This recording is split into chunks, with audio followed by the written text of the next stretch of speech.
हाय Scorpions, कैसे हैं आप लोग। मैं आप लोगों के लिए टैरो रीडिंग लाई हूँ फ्रॉम 1 जुलाई टू 10 जुलाई 2024 और देख लेते हैं क्या है आप लोगों के लिए मैसेजेस।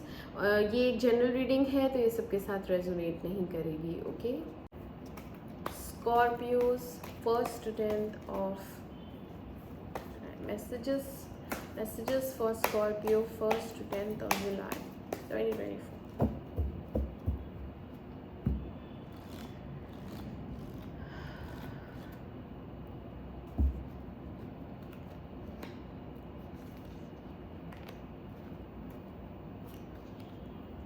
क्लैरिफाई करते हैं ना,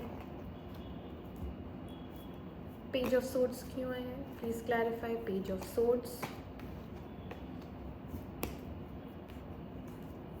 please clarify page of swords.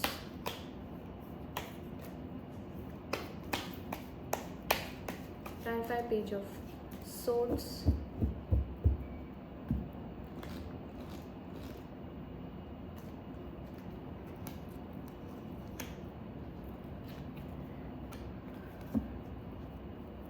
clarify moon, clarify moon,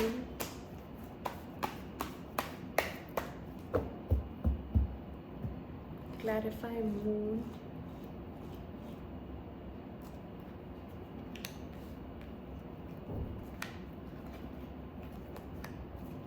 clarify empress, clarify empress,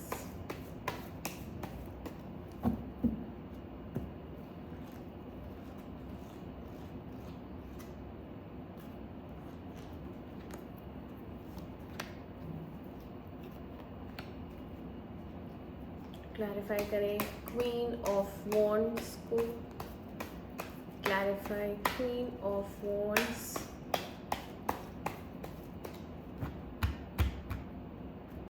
okay scorpions, आपकी रीडिंग स्टार्ट करते हैं।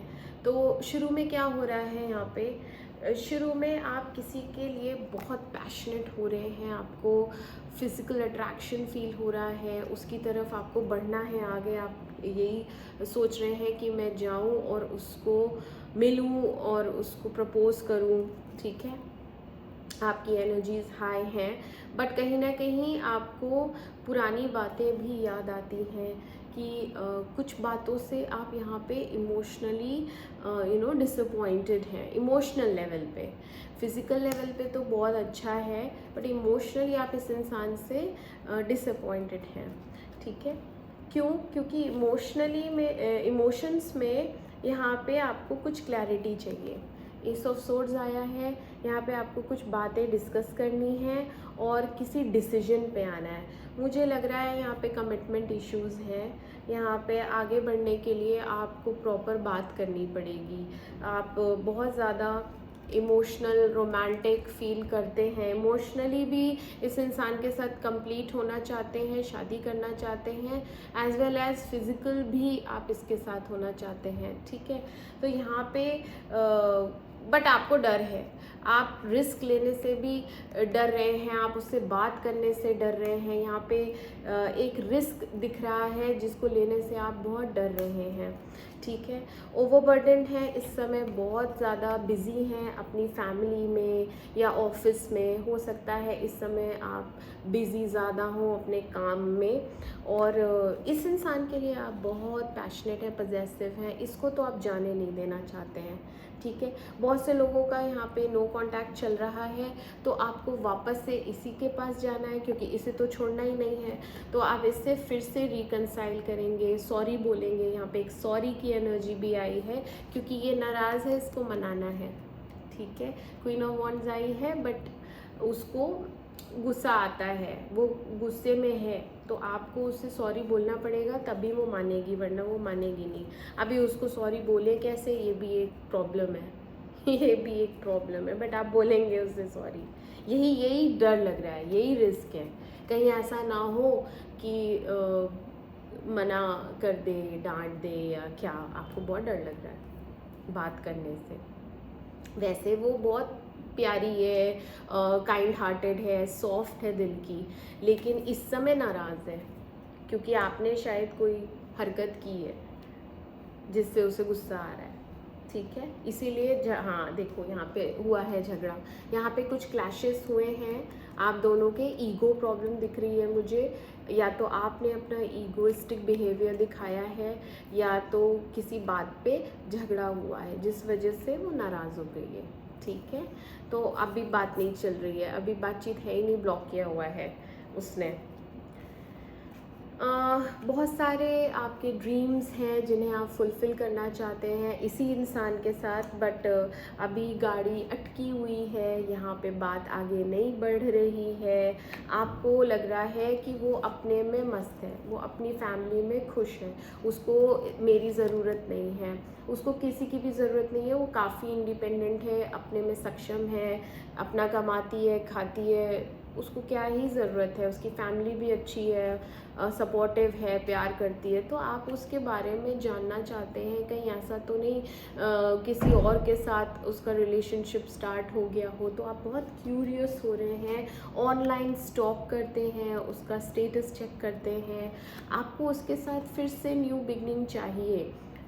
एस ऑफ वॉन्ड्स आया है, तो यहाँ पे आप बहुत पैशनेट हो रहे हैं उसके साथ एक नई बिगनिंग करने के लिए। हो सकता है आप इस बार उसे शादी के लिए ही प्रपोज करें, क्योंकि S of wands with 10 of cups is a long term commitment.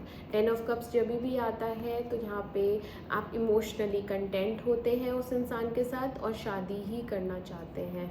तो अभी के लिए लेकिन आपकी एनर्जीज़ कैसी हैं, डिसहार्टन हैं, क्योंकि आपके अंदर गिल्ट है ना, आपके अंदर सॉरी वाली भावना है कि मैंने तो उसे नाराज़ कर दिया, उसको तो ज़रूरत है नहीं मेरी, वो तो अपने में खुश है, पता नहीं वो मुझे एक्सेप्ट करेगी दोबारा कि नहीं करेगी। तो ये सब आपके मन में डाउट्स हैं, मैंने कहा ना डाउट्स हैं, देखो मून आया है, तो यहाँ पे एक सैड एनर्जी है, डाउटफुल है, फियरफुल हैं, और कहीं ना कहीं यहाँ पे थर्ड पर्सन का भी इन्वॉल्वमेंट दिख रहा है। डिसीट, धोखा दिया है, या तो आपने दिया है या आपको धोखा मिला है, या थर्ड पर्सन का इन्वॉल्वमेंट यहाँ पे है, ठीक है।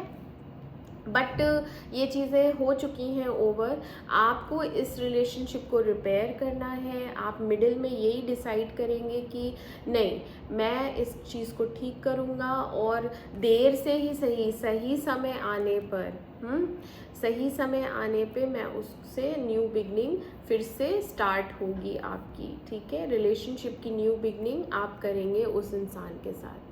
आप अभी शांत हैं, अभी टाइम को ना, कभी कई बार ऐसा होता है हम बहुत पेन में होते हैं, हम तकलीफ़ में होते हैं, तो हमारा जो हीलर होता है वो टाइम होता है। तो करेक्ट टाइम जब आएगा तो आप हील होंगे और फिर से एक न्यू बिगनिंग के लिए उस इंसान को अप्रोच करेंगे। एंड दिस टाइम आप ज़्यादा मेहनत करेंगे, हार्ड वर्क करेंगे, उसको मनाना भी है, उसके साथ आगे बढ़ना भी है, उसको कन्विंस भी करना है, तो इसमें मेहनत तो लगेगी, है ना। यस, आप एक अपॉर्चुनिटी मिस कर चुके हैं पहले ही, अब नेक्स्ट टाइम आप मिस नहीं करना चाहते, अब आप उसको छोड़ नहीं सकते, आपने ये डिसाइड किया है मिडिल में। लास्ट में क्या है, लास्ट में एम्प्रेस, वो तो एम्प्रेस मोड में है, वो अपने सेल्फ लव में है, लग्जूरियस लाइफ लीड करती है, उसको कोई कमी नहीं है, उसके पास ऑप्शंस भी लग रहा है बहुत हैं। Apart from you she is like a diva, है ना, सुंदर बहुत है, अपना ध्यान रखती है, सेल्फ लव में है, तो आप बहुत एडमायर कर रहे हैं उसको, आप उसको एज अ वाइफ मटेरियल देखते हैं, उसमें कोई कमी है ही नहीं, आपको वो हर हाल में चाहिए ही वापस, आप उससे शादी ही करना चाहते हैं।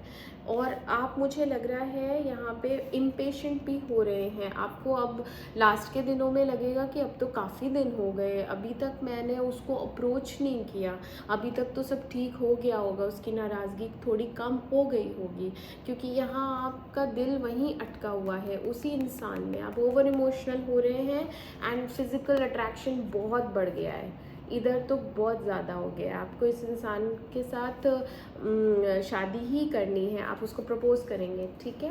मैजिशियन आया है, मैनिफेस्ट कर रहे हैं, अभी भी मैनिफेस्टेशन चल ही रहा है आपका, और स्ट्रैटेजी बनाएंगे, उस इंसान से बात करेंगे, उसे कन्विंस करेंगे, एंड एक न्यू बिगनिंग दिख रही है मुझे यहाँ पे, बहुत पॉजिटिव कार्ड आया है स्कॉर्पियोस, तो आप आपकी लव लाइफ में 10 दिन में बहुत कुछ बदलाव आएगा। अगर नो कांटेक्ट है तो फिर से बातचीत स्टार्ट हो जाएगी। ठीक है स्कॉर्पियोज, मैं आपसे मिलती हूँ आपकी अगली रीडिंग में। तब तक के लिए मेरे चैनल अमेजिंग टैरो को लाइक करें, सब्सक्राइब करें। Do take care of yourself. Bye bye bye.